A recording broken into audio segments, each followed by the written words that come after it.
In the summer of 1883, federal investigators arrived at what locals called the Garden of Eden, a Christian community in southwestern Kansas that had been mysteriously abandoned overnight. What they discovered beneath the flower beds would haunt them forever. 9 families had vanished without a trace over 11 years, their leaders claiming they had departed for missionary work. But investigators found skeletal remains buried in mass graves, their life savings stolen. The New Eden Christian community wasn't a sanctuary, it was a killing field. Before we continue with the story of Prophet Isaiah Richardson and his family of killers, this channel isn't for everyone. Only for the bravest souls who dare to uncover the truth behind America's most disturbing mysteries. If you're brave enough to hear stories that few channels tell, hit that subscribe button and tell us in the comments what state you're listening from.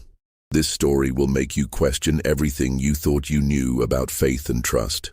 What happened in those 11 years on the Kansas prairie would become one of the most systematically concealed crimes in American history. And tonight, you'll learn why the federal government wanted this story to disappear forever. The year was 1871, and the Kansas frontier was still raw with possibility and danger. Dodge City lay 60 miles southwest, a lawless cattle town where gunshots punctuated Saturday nights like church bells on Sunday mornings. But 30 miles northeast of Dodge, in a fertile valley where Crooked Creek meandered through endless grassland, a different kind of settlement was taking root. The New Eden Christian community occupied nearly 2,000 acres of prime farmland, purchased with what appeared to be substantial Eastern investment. Unlike the rough-hewn homesteads scattered across the prairie, New Eden boasted impressive wooden structures.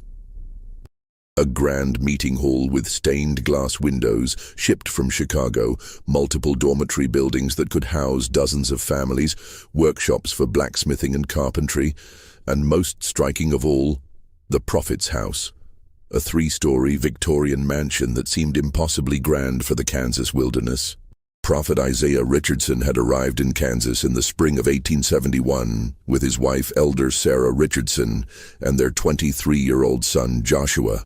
Isaiah was a tall, commanding figure with steel-gray hair and piercing blue eyes that seemed to see straight through to a person's soul. His voice carried the authority of someone who had communed with the divine, deep and resonant, capable of making grown men weep with conviction or tremble with fear. Sarah, his wife of 26 years, possessed a different kind of power, the quiet, watchful intelligence of someone who noticed everything and forgot nothing. She managed the community's daily operations with an efficiency that bordered on supernatural. Joshua, their son, combined his father's physical presence with his mother's calculating mind, serving as the community's enforcer and the one who welcomed new families to their promised land.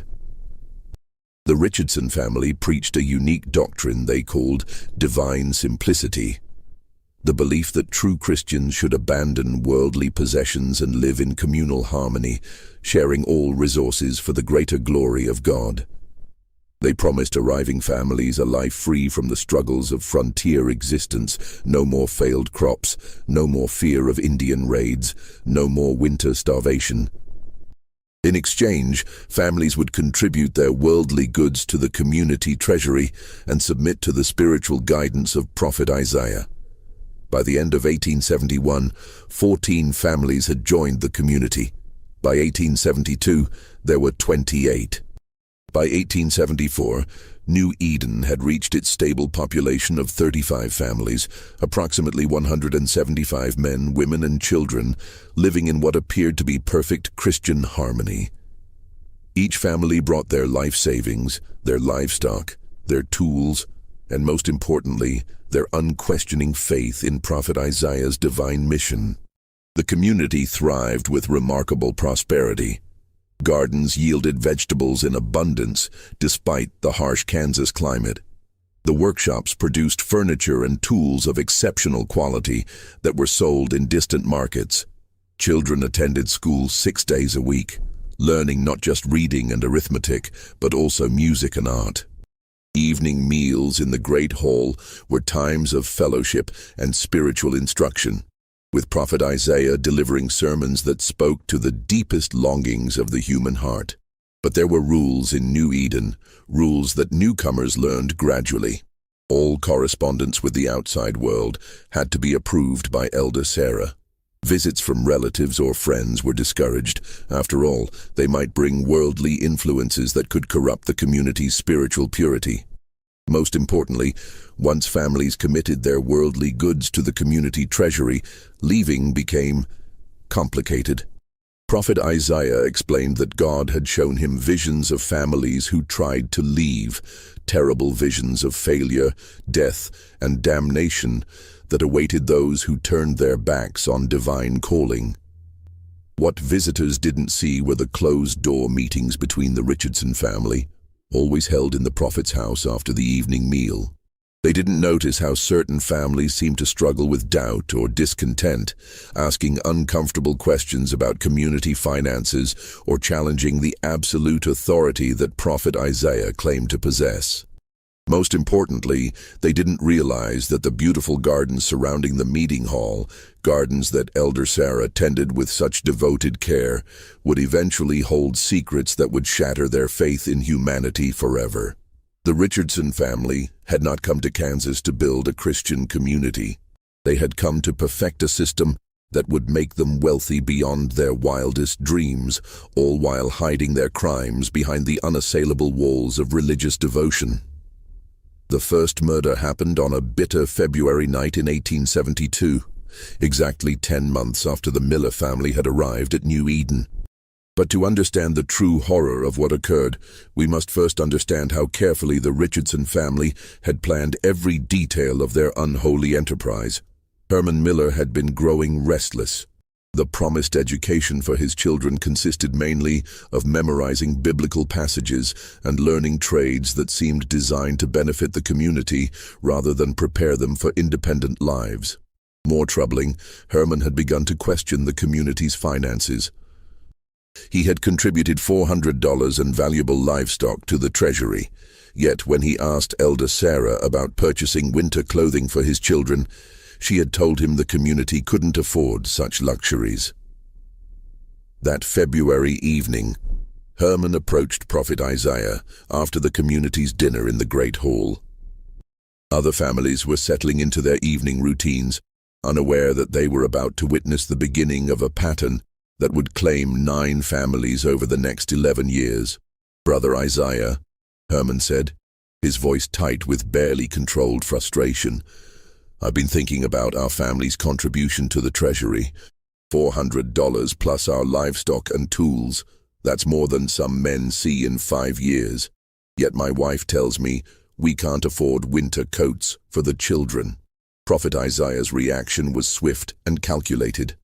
His blue eyes flashed with what appeared to be righteous anger, but Joshua Richardson, watching from across the hall, recognized it as something else entirely. The cold fury of a predator whose prey had just revealed dangerous intelligence.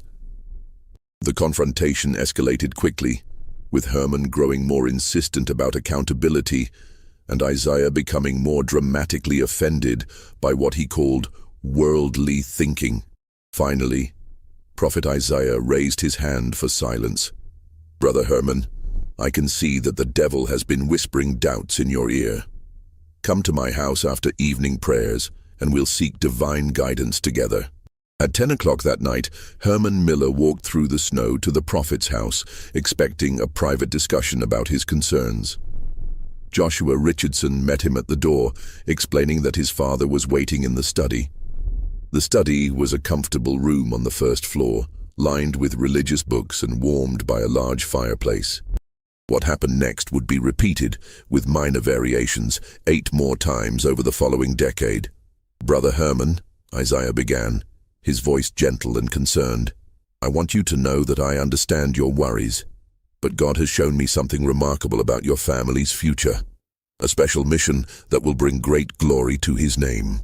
As Isaiah spoke, Herman noticed that Joshua had entered the room and was standing behind him. Something in the younger man's posture made Herman suddenly uneasy. But before he could turn around completely, Joshua's powerful hands were around his throat. The struggle was brief, but violent. Herman Miller was a strong man, hardened by years of frontier life, but he was no match for Joshua's calculated brutality. Within minutes, Herman's body lay still on the study floor, his neck broken with professional efficiency.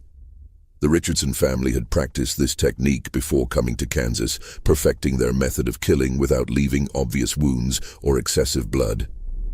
They had also prepared for every other aspect of what they called the harvest. While Joshua disposed of Herman's body in a specially prepared pit behind the prophet's house, Isaiah and Sarah went to the Miller family's quarters. They woke Ruth Miller with gentle voices, explaining that Herman had suffered a heart attack during their prayer session and had passed peacefully into God's arms. 3 days after Herman's murder, the Miller family supposedly departed for California in the early morning hours, before the rest of the community awakened. Prophet Isaiah explained that Ruth had received a divine vision, calling her family to missionary work among gold miners, and that Joshua had escorted them to the railroad station in Dodge City. Of course, the Miller family never left New Eden alive. On that cold February morning, Ruth Miller and her 4 children joined Herman in what would become Elder Sarah's memorial garden. Their deaths were swift, poison in their morning coffee, administered by Elder Sarah with the same gentle care she showed in all her domestic duties. By the time the rest of New Eden awakened, the Miller family's belongings had been carefully sorted and stored. Their valuable items would be sold in distant towns. Their life savings would be added to the Richardson family's growing treasury, and their bodies would be buried in what Elder Sarah would designate as the community's first memorial garden. A beautiful flower bed where the faithful could remember departed loved ones and pray for missionaries spreading God's word in distant lands. The other families in New Eden mourned the Miller family's departure and prayed for their success in California. They had no idea they were praying over their graves. The months following the Miller family's disappearance established a pattern that would become terrifyingly routine over the next decade. The community entered a period of mourning and reflection, with Prophet Isaiah delivering increasingly powerful sermons about sacrifice, divine calling, and the temporary nature of earthly attachments. The remaining families drew closer together, finding comfort in their shared faith and their trust in the Richardson family's spiritual guidance. The beauty of the Richardson family's system was its careful pacing. They understood that eliminating families too frequently would create suspicion, so they spaced their activities strategically. Between murders, they focused on recruiting new families, managing the community's legitimate prosperity, and most importantly, identifying their next victims through careful psychological observation. New families continued to arrive with remarkable regularity throughout 1872 and 1873, drawn by stories of New Eden's success that spread through church networks across the Midwest. The community maintained its stable population of 35 families, with new arrivals replacing those who had been called to missionary service or who had left for legitimate reasons. Thomas Hartwell and his family arrived from Ohio in the spring of 1873, bringing substantial savings and 2 teenage sons who showed promise as craftsmen. Thomas had been a school teacher, and his intellectual curiosity made him valuable for managing New Eden's educational programs. But by the autumn of 1873, Thomas had begun asking uncomfortable questions about record-keeping and financial accountability that made him dangerous to the Richardson family's control. On November 15, 1873, Thomas Hartwell suffered a sudden illness during evening prayers. He collapsed in the meeting hall, writhing in apparent agony before falling still. Elder Sarah, who had extensive knowledge of medicinal plants gathered from the Kansas prairie, had added a carefully measured dose of water hemlock to Thomas's evening tea. The community mourned Thomas's tragic death, and Prophet Isaiah received another divine vision. God, he announced, had revealed that Thomas's widow Mary and their sons were called to join a special missionary expedition to work among the Scandinavian immigrants in Minnesota Territory. 3 days after Thomas's funeral, the surviving Hartwell family supposedly departed for their new mission. Like the Miller family before them, the Hartwells never left New Eden alive. Their bodies joined the growing collection in Elder Sarah's memorial garden, their worldly goods added to the Richardson family's treasury, their deaths explained away by divine mission and spiritual calling. The Kowalski family arrived from Illinois in 1874, Polish immigrants with skills in metalworking that proved valuable to the community's workshops. But Stefan Kowalski possessed an old-world skepticism about religious authority that made him question Prophet Isaiah's absolute control over community finances. In February 1875, the Kowalski family perished in a tragic accident when their quarters caught fire during a winter storm. According to Joshua's tearful account, he had tried desperately to rescue them, but the fire spread too quickly. Elder Peterson joined the community in 1875, bringing his wife and daughter, along with substantial banking experience that initially seemed useful for managing New Eden's increasingly complex financial operations. But by early 1876, Peterson had begun to notice discrepancies between the community's supposed poverty and its actual expenditures. During a severe prairie storm in May 1876, Elder Peterson was struck by lightning while working in the fields. His widow and daughter soon received a divine calling to missionary work among railroad construction crews in Colorado. Each elimination taught the Richardson family new lessons about refining their methods. They learned to vary their techniques, sometimes accidents, sometimes illness, sometimes divine calling that separated families from their resources before their elimination. They also discovered that maintaining detailed records of their victims' assets, while dangerous, was necessary for converting stolen property into usable wealth through sales in distant markets. By the end of 1876, 4 families had been eliminated, and the Richardson family's private treasury contained nearly $50,000 in cash, plus valuable property and livestock. More importantly, they had perfected their system of identifying problematic families, manipulating religious devotion to maintain control, and eliminating threats while maintaining their reputation as devoted Christian leaders. The community members who remained had no suspicion that they were living alongside a carefully constructed death trap. The vast majority of families lived peaceful, productive lives in New Eden for years. They saw only the Richardson family's apparent devotion to Christian principles, the community's material prosperity, and the occasional inspiring examples of faithful families who had accepted God's calling to carry the gospel to distant and dangerous places.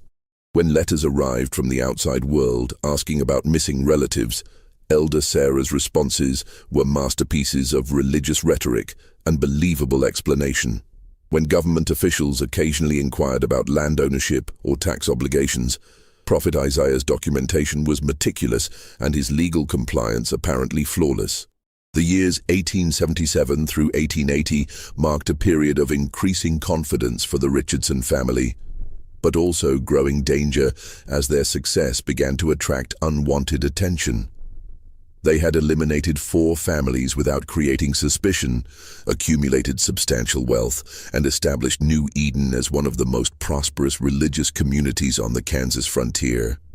But success had made them bold, and boldness was about to lead them into risks that would ultimately expose their crimes. The Brennan family arrived from Missouri in April 1877, fleeing debts that had destroyed their farming operation. Patrick Brennan was an Irish Catholic who had converted to Protestant Christianity after marrying his wife Margaret, and this religious transition had alienated him from his extended family back east. The Brennans brought their 6 children, ranging from 8 to 20, plus nearly $700 in savings that represented their entire life's work. Patrick Brennan possessed one quality that made him ultimately incompatible with the Richardson family's system. He was a natural investigator. His Irish Catholic background had taught him to be wary of religious authority, and his experience with financial ruin had made him skeptical of promises that seemed too good to be true. By the winter of 1877, Patrick had begun asking uncomfortable questions about the families who had supposedly departed for missionary work. "Brother Isaiah," Patrick said one evening after community prayers, "I've been wondering about the families that have left for missionary work. In 3 years, I've never received a single letter from any of them, despite writing several myself. Don't missionaries usually maintain correspondence with their supporting communities?" Prophet Isaiah's response was immediate and calculated. "Brother Patrick, I'm troubled by your lack of faith in God's mysterious ways. Families called to frontier mission work often find themselves too isolated and busy to maintain regular correspondence. We must trust that they are fulfilling God's will, even when we cannot see the results." But Patrick's questions continued, and they grew more specific. Why did departing families always leave so suddenly? Why were their destinations always vague and difficult to verify? Why did the community keep no official records of missionary activities that could be shared with supporting churches in other states? The Richardson family's solution was their most audacious yet. In March 1878, they staged what appeared to be a miraculous divine intervention.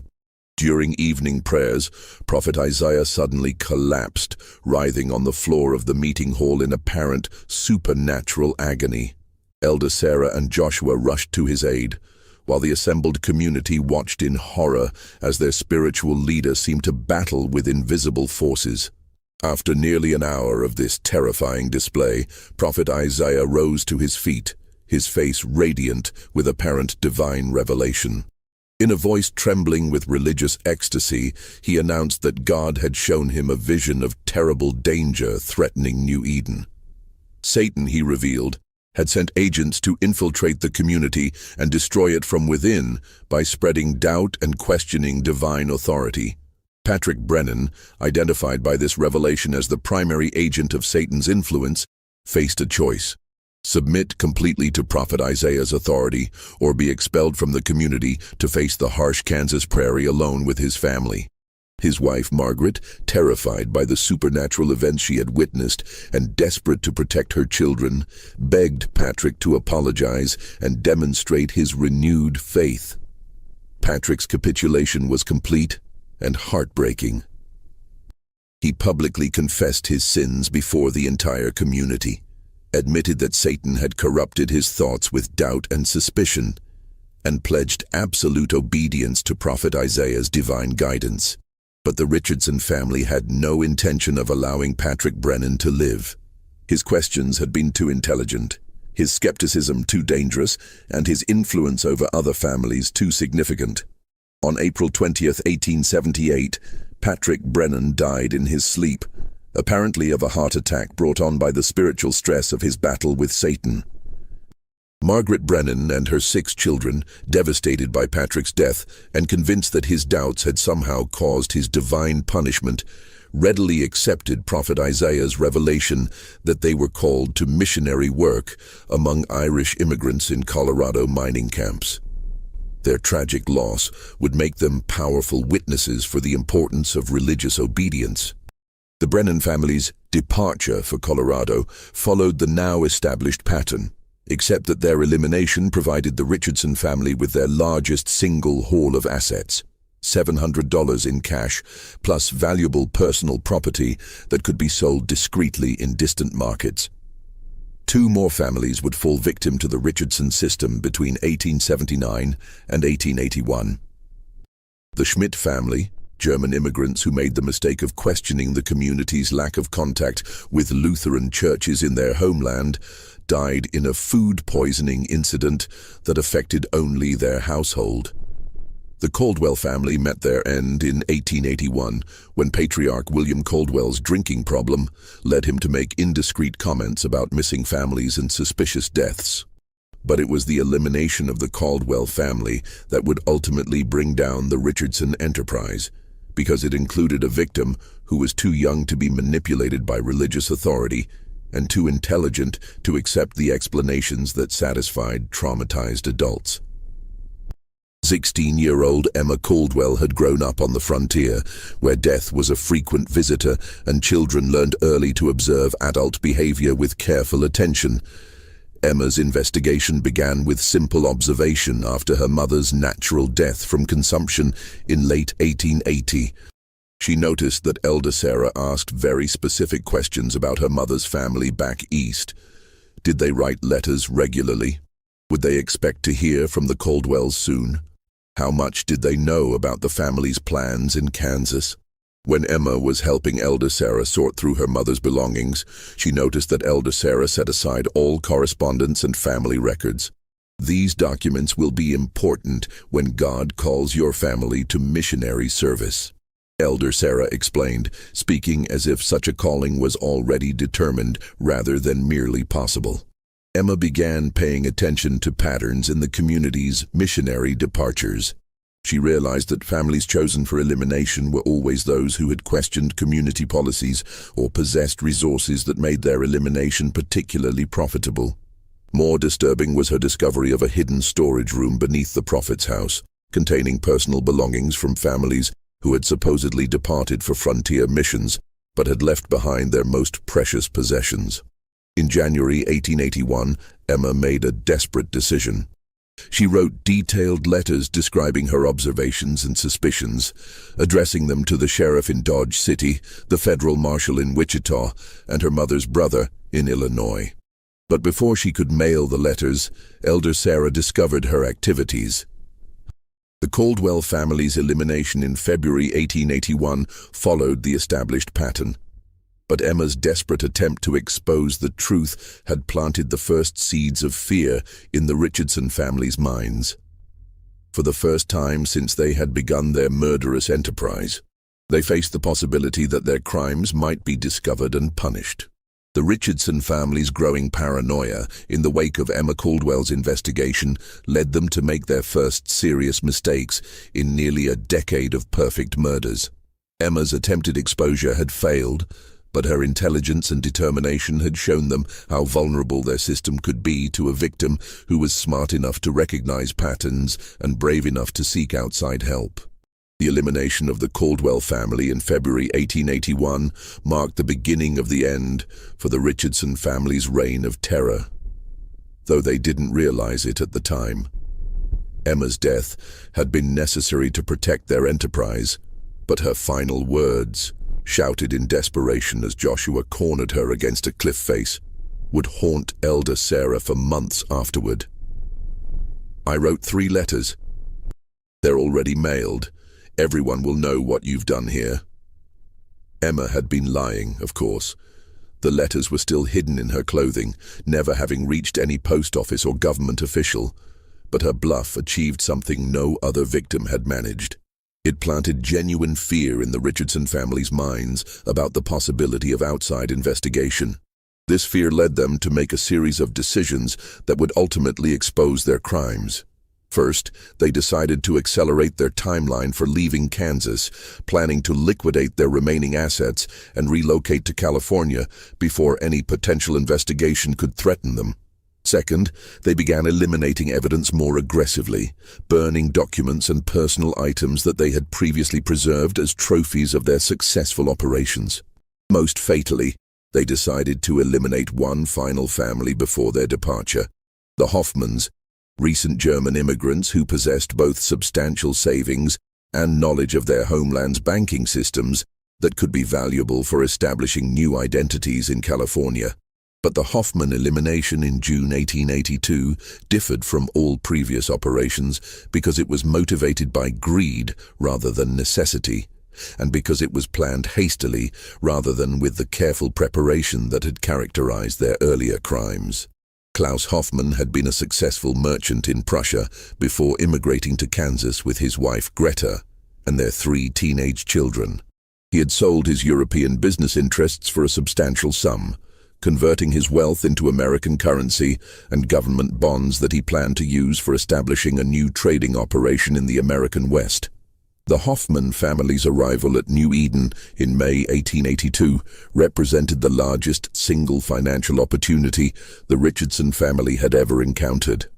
But Klaus Hoffmann was also the most sophisticated victim they had ever targeted. His experience with international banking made him naturally suspicious of New Eden's unusual financial arrangements, and his knowledge of German immigrant communities across the Midwest meant that his disappearance would be more likely to trigger outside investigation than the elimination of isolated frontier families.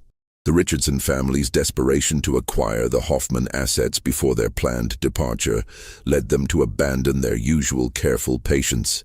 Instead of spending months evaluating Klaus's psychology and planning his elimination, they decided to act within weeks of his arrival.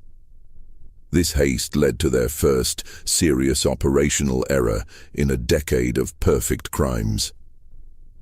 On the night of June 15, 1882, the Richardson family attempted to eliminate Klaus Hoffmann using their standard technique of a private spiritual consultation in the Prophet's house study.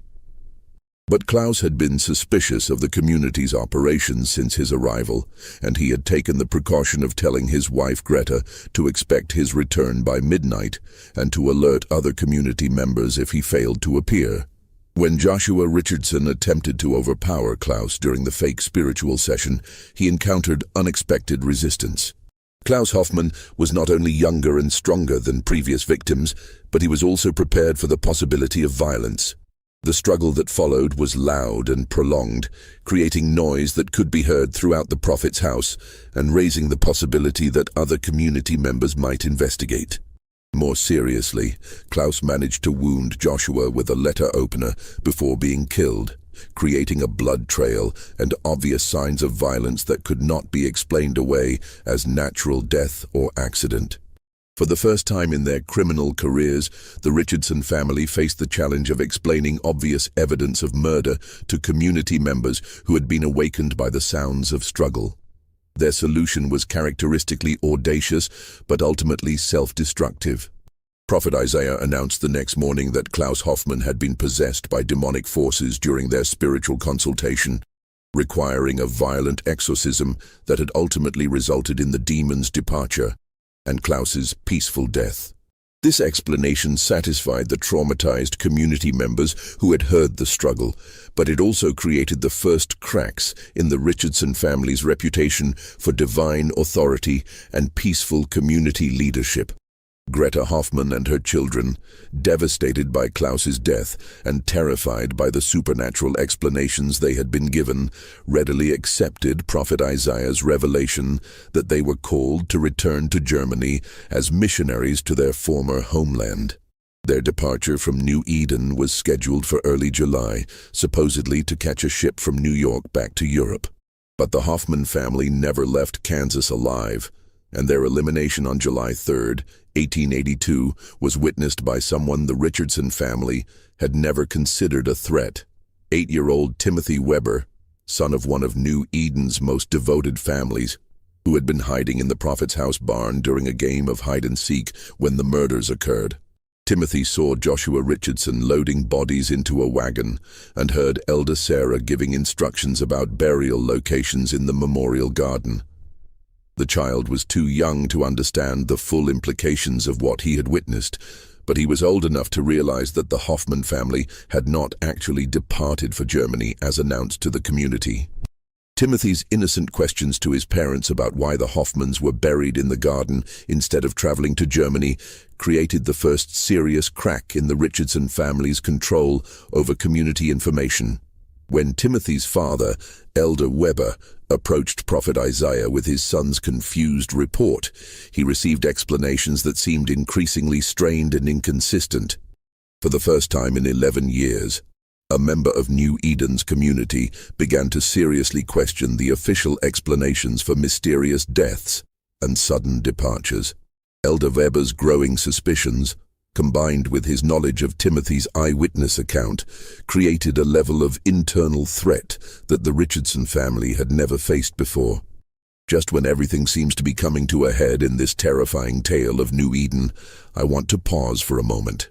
If this story is giving you chills, share this video with a friend who loves dark mysteries. Hit that like button to support our content, and don't forget to subscribe to never miss stories like this. The truth about what happened next is even more shocking than what we've uncovered so far. Let's discover together how this house of horrors finally came crashing down. The Richardson family was about to discover that their decade of perfect murders had finally created a witness they could not eliminate without destroying the community that provided cover for their crimes. The investigation that would ultimately expose the Richardson family's crimes began not with law enforcement, but with a persistent mother named Catherine Brennan McKenna, the older sister of Patrick Brennan, who had been murdered in 1878. Catherine lived in St. Louis, where her husband Michael McKenna worked as a federal customs inspector. Unlike most relatives of New Eden's victims, Catherine possessed both the resources and the government connections necessary to pursue a thorough investigation into her brother's disappearance. Catherine had been troubled by the complete lack of communication from Patrick's family since their supposed departure for Colorado missionary work in April 1878. Patrick had been a faithful correspondent throughout his adult life, writing regularly to his sister, even during the most difficult periods of his farming struggles in Missouri. His complete silence after joining New Eden seemed entirely out of character, especially given that he had 6 children whose lives Catherine would have expected him to share through letters. In the spring of 1882, Catherine convinced her husband to use his federal connections to make official inquiries about the Brennan family's whereabouts. Michael McKenna contacted federal Indian agents in Colorado Territory, railroad companies that handled passenger traffic to mining regions, and Catholic missionary organizations that worked among Irish immigrants in the Western Territories. The results were disturbing. No record existed of any family named Brennan engaging in missionary activities in Colorado or any other Western location during the specified time periods.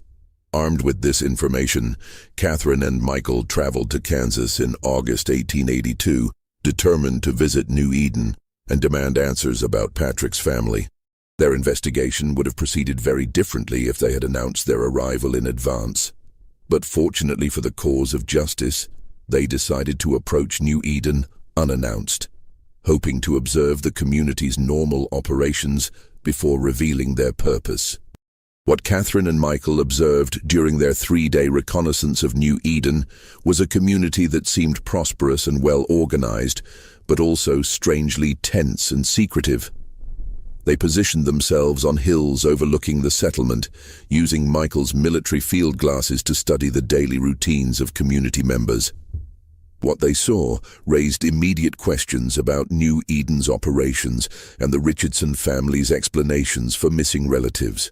The community's buildings were well maintained and recently expanded, suggesting access to significant financial resources that seemed inconsistent with a struggling religious settlement dependent on donations. Expensive farm equipment sat in the workshops, and the quality of livestock visible in the pastures indicated substantial investment in agricultural operations that would require more capital than 35 frontier families could reasonably provide. More disturbing were the behavioral patterns Catherine noticed among the community members. During evening gatherings visible through the meeting hall windows, people seemed to demonstrate an almost frantic enthusiasm for religious activities, as if they were performing their devotion rather than expressing genuine spiritual joy. Children appeared subdued and watchful, exhibiting the kind of hyper-alert behavior Catherine recognized from her work with immigrants who had fled religious persecution in Ireland. Most significantly, Catherine and Michael witnessed something that confirmed their worst suspicions about New Eden's true nature. On their 3rd morning of observation, they saw Elder Weber approach Prophet Isaiah with what appeared to be urgent concerns, accompanied by his young son, Timothy. The conversation that followed was clearly agitated, with Prophet Isaiah's usual commanding demeanor giving way to obvious anxiety and defensive gestures. That evening, Catherine and Michael approached New Eden openly, presenting themselves as relatives of Patrick Brennan and demanding to speak with community leaders about his family's current location. Their arrival created a stir of activity that confirmed their suspicions. This was not a community accustomed to unexpected visitors or comfortable with outside scrutiny. Prophet Isaiah Richardson met them in the community's meeting hall, flanked by Elder Sarah and Joshua. His initial response to their inquiries was smooth and confident, explaining that the Brennan family had indeed departed for missionary work in Colorado and was doing excellent work among Irish miners in remote mountain valleys. He produced letters supposedly written by Patrick, describing the family's successful ministry and their plans to establish a permanent mission station in an isolated location. But Catherine had not spent 40 years reading her brother's correspondence without learning to recognize his handwriting and writing style. The letters Prophet Isaiah showed her were obvious forgeries. The handwriting was similar but not identical, and the language was formal and religious in a way that Patrick, despite his spiritual devotion, had never used in personal correspondence. Most damning, the letters contained geographical references that Catherine knew were incorrect, describing mining operations in locations where no such activities existed. "These letters were not written by my brother," Catherine stated flatly, her Irish temper beginning to show. Patrick would never describe the Colorado Rockies as having gentle valleys suitable for farming and family settlement. He served in the Colorado Territory during the war, and he knew those mountains were harsh and dangerous. The confrontation that followed revealed the first serious cracks in the Richardson family's carefully constructed facade. Prophet Isaiah's religious authority meant nothing to Catherine McKenna, who had been raised in the Irish Catholic tradition of questioning Protestant ministers. Her husband's federal credentials made it impossible to dismiss their concerns or intimidate them into leaving. Most importantly, their announced intention to report New Eden to territorial authorities meant that the Richardson family could not simply make them disappear like previous troublemakers. The breakthrough came when Michael McKenna, using his federal investigator training, began asking specific questions about New Eden's legal status and financial operations. How was the community's land ownership documented? What records existed of the substantial property transfers that would be necessary for families to donate their worldly goods to community treasury? Where were the tax records that territorial law required for large agricultural operations? Prophet Isaiah's responses to these questions were evasive and inconsistent. He claimed that community finances were managed through divine guidance rather than earthly record-keeping, that legal documentation was unnecessary for families who had transcended worldly concerns, and that tax obligations were handled through special arrangements with territorial authorities that outsiders couldn't understand. These answers confirmed Michael's suspicions that New Eden was operating outside legal boundaries in ways that suggested criminal activity. As a federal customs inspector, he had extensive experience recognizing financial fraud and property crime. The community's obvious prosperity, combined with the lack of legitimate documentation for its resources, suggested systematic theft on a massive scale. But it was 8-year-old Timothy Weber who provided the evidence that would finally expose the Richardson family's crimes. During the heated discussion between the adults, Timothy approached his father and whispered something that made Elder Weber's face turn pale with shock. When Elder Weber reluctantly shared his son's information, the truth about New Eden began to emerge.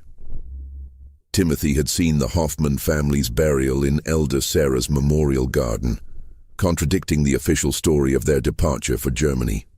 More importantly, his innocent questions had led Elder Weber to examine the garden more carefully, revealing disturbing inconsistencies in the soil and unusual arrangements of flowers that suggested systematic burial of multiple bodies over several years.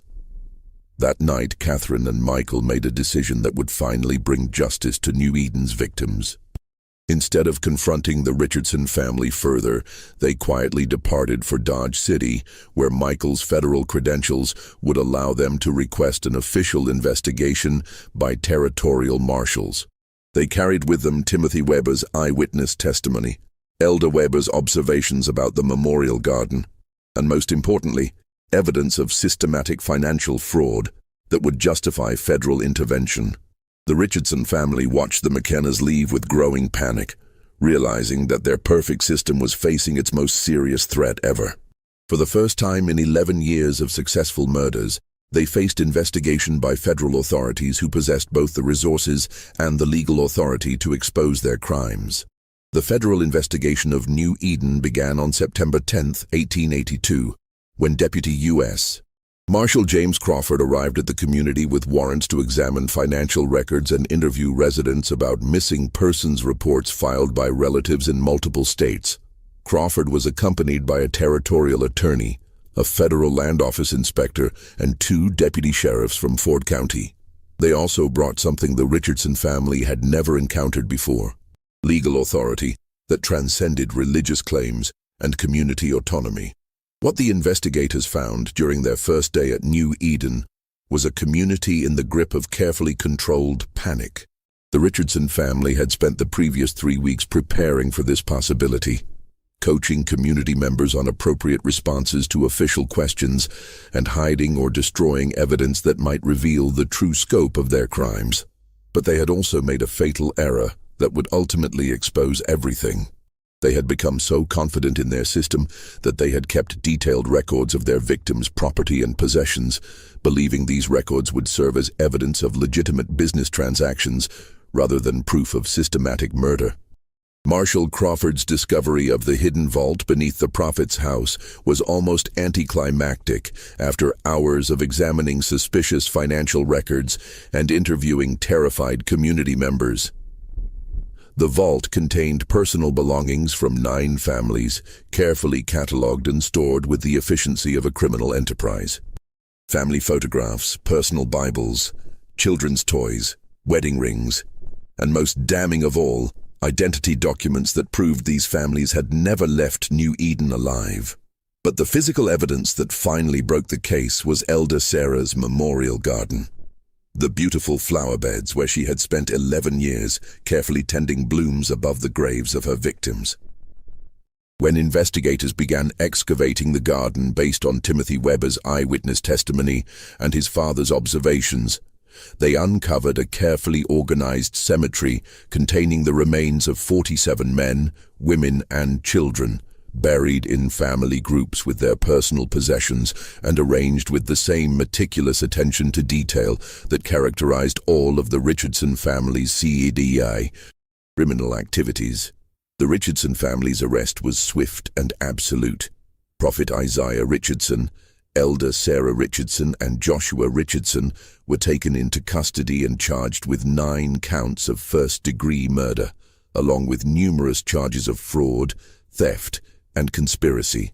The surviving members of New Eden, traumatized by the revelation that they had been living above a mass grave for years, provided testimony that painted a horrifying picture of systematic manipulation, religious abuse, and calculated murder.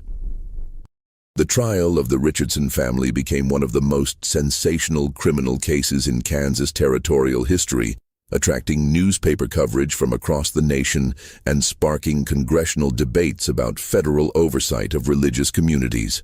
The evidence presented during the proceedings revealed not just the scope of their crimes, but the sophisticated psychological techniques they had used to maintain control over their victims and conceal their activities from outside scrutiny. The prosecution, led by Territorial Attorney William Harrison, built their case methodically around 3 devastating categories of evidence: physical proof of the murders found in Elder Sarah's garden, documentary evidence of systematic theft found in the hidden vault, and testimony from traumatized survivors that revealed the psychological manipulation techniques used to control community members. The physical evidence was overwhelming and undeniable. Coroner's examinations of the 47 bodies revealed a consistent pattern of death that demolished any possibility of accidental mortality or natural causes. Men typically showed signs of strangulation or blunt force trauma to the skull.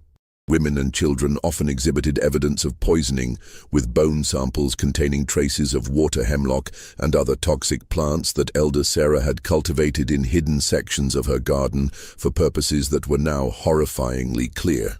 The documentary evidence found in the vault told an equally damning story of systematic financial crime. The Richardson family had kept meticulous records of their victims' assets, tracking everything from cash savings to livestock values to personal property that could be sold in distant markets.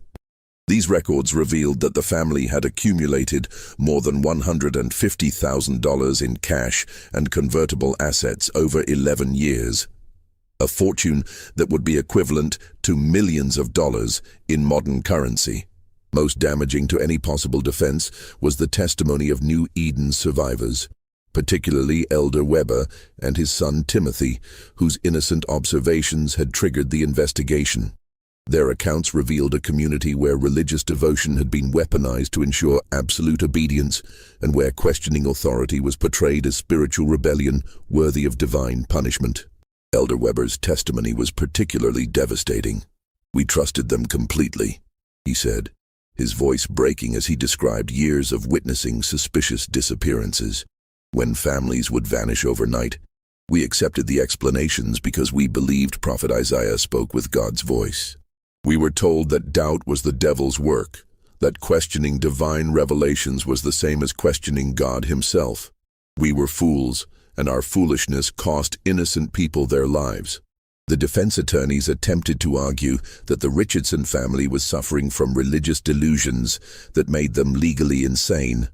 But this strategy collapsed when prosecutors revealed the meticulous planning and calculated execution that characterized their crimes. No mentally incompetent individuals could have maintained such sophisticated operations for 11 years, managing complex financial records, manipulating government inspections, and coordinating the elimination of 9 families without leaving evidence that led to earlier discovery. Prophet Isaiah Richardson's own testimony proved to be the final nail in his family's legal coffin. Convinced even during his trial that he possessed divine authority, Isaiah attempted to justify his actions by claiming that God had revealed to him which families were worthy of salvation and which were destined for destruction. His complete lack of remorse, combined with his detailed knowledge of each family's elimination, demonstrated a level of premeditation that made the death penalty inevitable under Kansas territorial law. The jury deliberated for less than 3 hours before returning guilty verdicts on all counts against all 3 defendants. Prophet Isaiah Richardson, Elder Sarah Richardson, and Joshua Richardson were sentenced to death by hanging, with their executions scheduled for November 15, 1882, exactly 9 years after Thomas Hartwell had become their second victim. The executions were carried out simultaneously on 3 gallows erected in the town square of Dodge City, witnessed by nearly 1,500 people who had traveled from across Kansas and neighboring territories to see justice served for one of the most heinous crimes in American frontier history. Local newspapers reported that all 3 members of the Richardson family went to their deaths, maintaining their claims of divine authority, with Prophet Isaiah's final words being a prediction that God would vindicate their actions and punish those who had opposed his sacred mission. The aftermath of the New Eden massacre had profound implications that extended far beyond the punishment of the Richardson family. The federal government implemented new oversight requirements for isolated religious communities, mandating regular inspections and financial audits that would make similar crimes much more difficult to conceal. Congressional investigators used the case as evidence for the need for stronger territorial law enforcement, leading to expanded federal marshal services and improved communication systems for tracking missing persons across state and territorial boundaries. The surviving members of New Eden faced the difficult task of rebuilding their lives after years of psychological manipulation and trauma.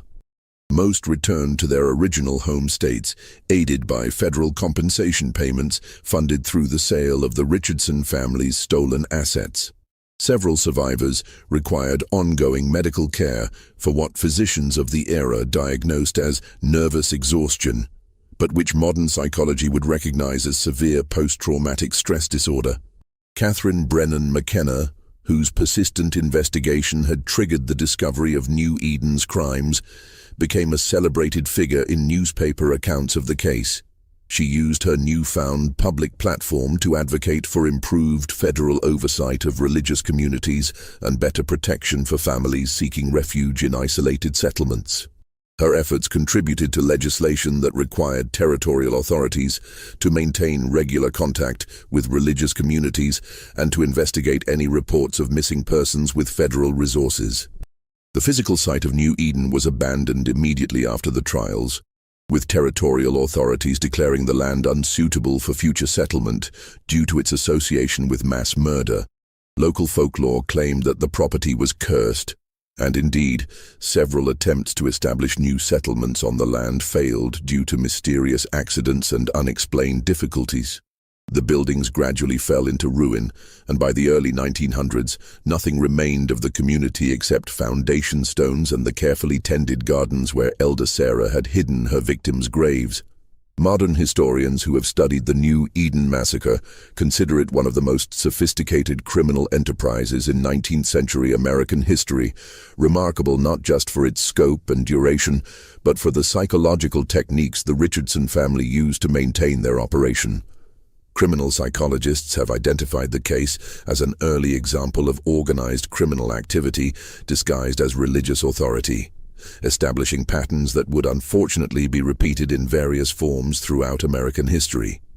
The story of New Eden serves as a chilling reminder of how religious devotion can be manipulated by those who understand human psychology and exploit the natural human need for community and spiritual guidance. It demonstrates how isolation and authority can be used to control victims so completely that they participate in their own destruction, believing until the very end that they are serving a divine purpose rather than feeding a family of calculating killers. Perhaps most disturbing of all, the Richardson family's crimes reveal how easily a community can become complicit in systematic evil, when that evil is presented as religious duty and spiritual necessity. The families who died at New Eden were not naive or foolish. They were faithful Christians seeking a better life for their children. People whose trust and devotion were weaponized against them by individuals who understood exactly how to exploit the deepest human needs for meaning, belonging, and divine purpose. The 9 families who perished in the Kansas prairie between 1872 and 1882, the Millers, Hartwells, Kowalskis, Petersons, Brennans, Hoffmans, Schmidts, Caldwells, and one final family whose name was lost to history, represent more than a statistical tragedy. They represent the ultimate betrayal of faith, the corruption of religious community, and the terrible price paid when absolute power meets absolute evil in the isolated spaces where civilization's protective eyes cannot see. This mystery shows us that the greatest evil often comes not from obvious monsters, but from those who present themselves as servants of light, while serving only their own dark appetites for power and wealth. What do you think of this story? Do you believe everything was revealed about the Richardson family's crimes? Or could there have been even more victims whose disappearances were never connected to New Eden? Leave your comment below. If you enjoyed this tale and want more horror stories like this, subscribe, hit the notification bell, and share with someone who loves mysteries. The truth about human evil is often more terrifying than any supernatural horror, and there are more stories like this waiting to be told. See you in the next video.